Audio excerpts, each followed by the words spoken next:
लक्ष्मण बचे न श्री राम के बिना, बूटी मिले न हनुमान के बिना। दुनिया चले न श्री राम के बिना, राम जी चले न हनुमान के बिना। दुनिया चले न श्री राम के बिना, राम जी चले न हनुमान के बिना। दुनिया चले न श्री राम के बिना, राम जी चले न हनुमान के बिना।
सारा संसार बालाजी तेरे चरणों में। झुकता सारा संसार बालाजी तेरे चरणों में। हाँ, झुकता सारा संसार बालाजी तेरे चरणों में। झुकता सारा संसार बालाजी तेरे चरणों में। बालाजी तेरे चरणों में, बालाजी तेरे चरणों में, बालाजी तेरे चरणों में, बालाजी तेरे चरणों में।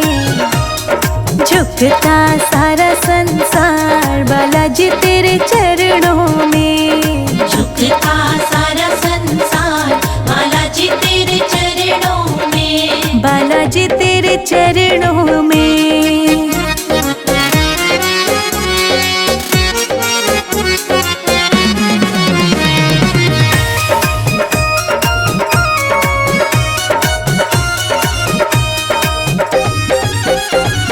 तुम शिव के अवतार निराले। तुम शिव के अवतार निराले। पवन पुत्र अंजनी के प्यारे। पवन पुत्र अंजनी के प्यारे। देव करे जय जयकार बालाजी तेरे चरणों में। झुकता सारा संसार बालाजी तेरे चरणों में। झुकता सारा संसार बालाजी तेरे चरणों में। झुकता सारा संसार बालाजी तेरे चरणों में। बालाजी तेरे चरणों में।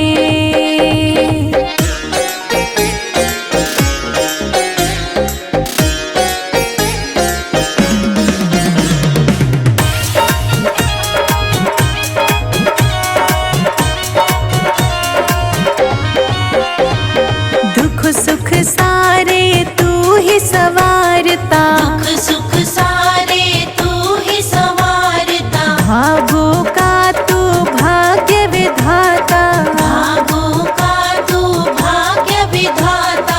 खुशियों से भरे भंडार बालाजी तेरे चरणों में। झुकता सारा संसार बालाजी तेरे चरणों में। झुकता सारा संसार बालाजी तेरे चरणों में। झुकता सारा संसार बालाजी तेरे चरणों में। बालाजी तेरे चरणों में।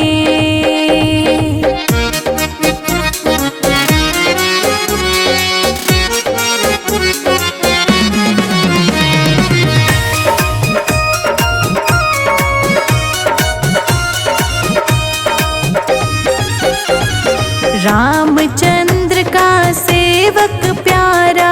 रामचंद्र का सेवक प्यारा। सीता माँ का राज दुलारा। सीता माँ का राज दुलारा। झूलती है सारी सरकार बालाजी तेरे चरणों में। झुकता सारा संसार बालाजी तेरे चरणों में। झुकता सारा संसार बालाजी तेरे चरणों में। झुकता सारा संसार बालाजी तेरे चरणों में। बालाजी तेरे चरणों में।